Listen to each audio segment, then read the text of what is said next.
everyone. Howdy.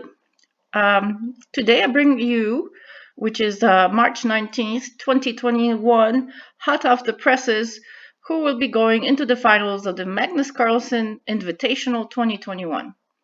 And the surprise is really something that you would expect or not, but Magnus Carlsen is not going to be in the finals in his own Magnus Carlsen Invitational, which is quite disappointing as he did do his best, it seems, and won 2 games in a row. But in the blitz section, Nepo kept his cool and was able to gain. And this is including like in black. Look at this game. It was between Magnus and Nepo Nyachi. And different time zones. Remember, it's much later in Moscow than it was in Norway. So keep all of that in mind.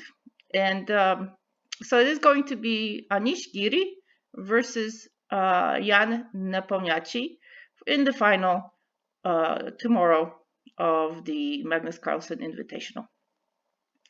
So here we go. The Queen's Gambit should be proud because they actually played in this one. The Queen's Gambit accepted. I'm talking about the famous show on Netflix that became quite popular and brought chess to the forefront. It is quite distressing that Magnus Carlsen did not go to the final round. Just turning 30, maybe other priorities like finding somebody to marry and have children, maybe those have become more paramount. He made his success and will make his mark in history. That he has already done. And to be on top and stay on top, it's not a easy proposition, especially with a game that has a lot of more engine study and is becoming more mechanical to be and continue to be because of the engines also allowing more people to memorize, and then obviously you're on your own. But still, it is the game of chess is changing with the advent of these engines, whereas before it was just your brain and the other brain and how much you were studying and the books and obviously intuition. But now memorizing 20 moves because of what the chess engine says is best is really kind of detracting from the game of chess. The humanities is almost trying to be kicked out. And I personally prefer the old days, but I don't think humans should become computers. Although we're kind of seems to be heading that way with companies trying to put stuff and optimize our brains. And anyway, so where is humanity going? And this is one place we can see things changing because of the artificial intelligence and its ability to calculate faster. But anyway, intuition is still important. And here we had 2 human beings and they had to keep their cool.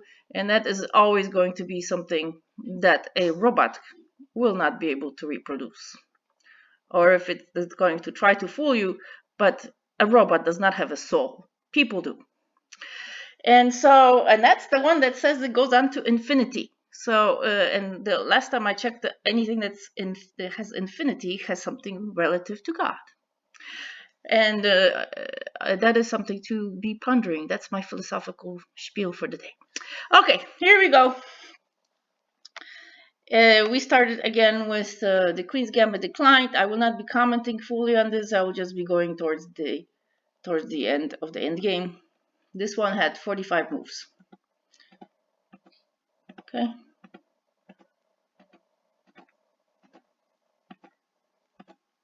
Notice we have the 2 knights with black.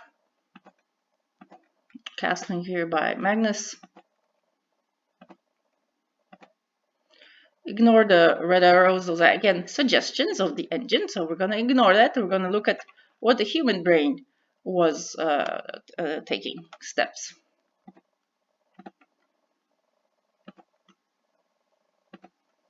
So obviously this move was to kick back the knight.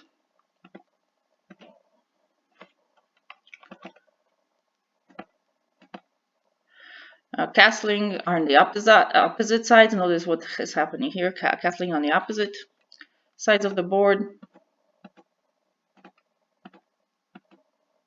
Notice we are lining up powerful long-range pieces. This is staying straight at the white king. This rook.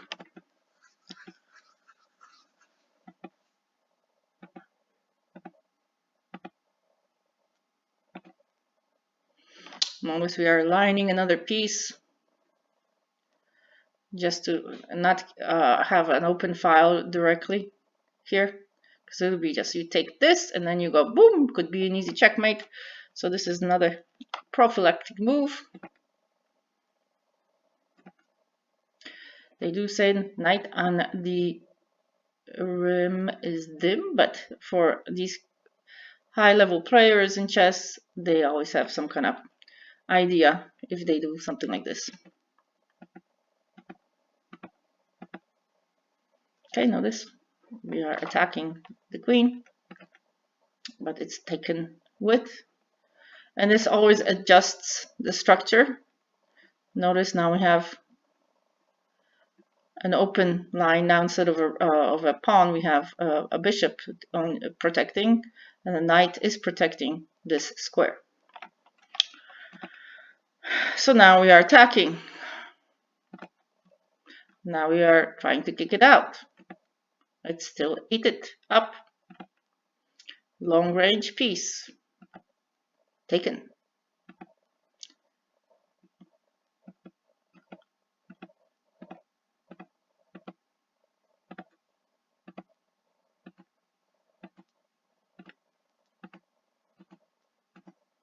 Now the queens have disappeared, and at this point it's going to be who can get any of these pawns to promote, while at the same time noticing we have these two rooks, a rook and a bishop in the end game.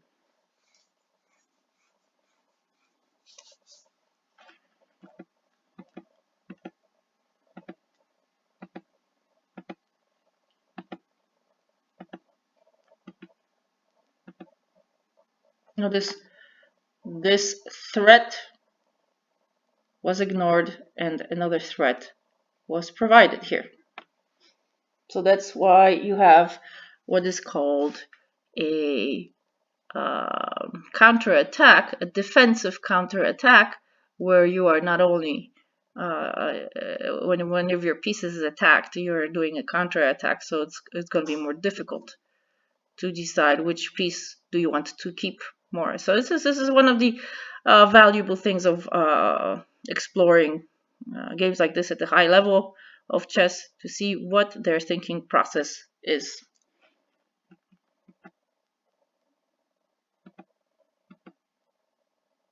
See, notice now this bishop is protected by this pawn. Another check. This is an isolated pawn, so it's attacking both pawns at the same time. And now this one bishop is also being attacked here twice. It moves out of the way, but it's protected by this pawn. So you're always trying to see where can you move, where you can still get out of the fire and still be proactive and be protected.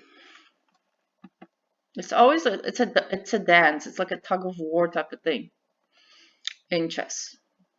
You push, you push, you push until there's a crack, and you take advantage of that crack, like steel cracks, or a bridge would have a fissure, and you take advantage of that crack and you just put more pressure and pressure until you're able to break through and move forward with your plan.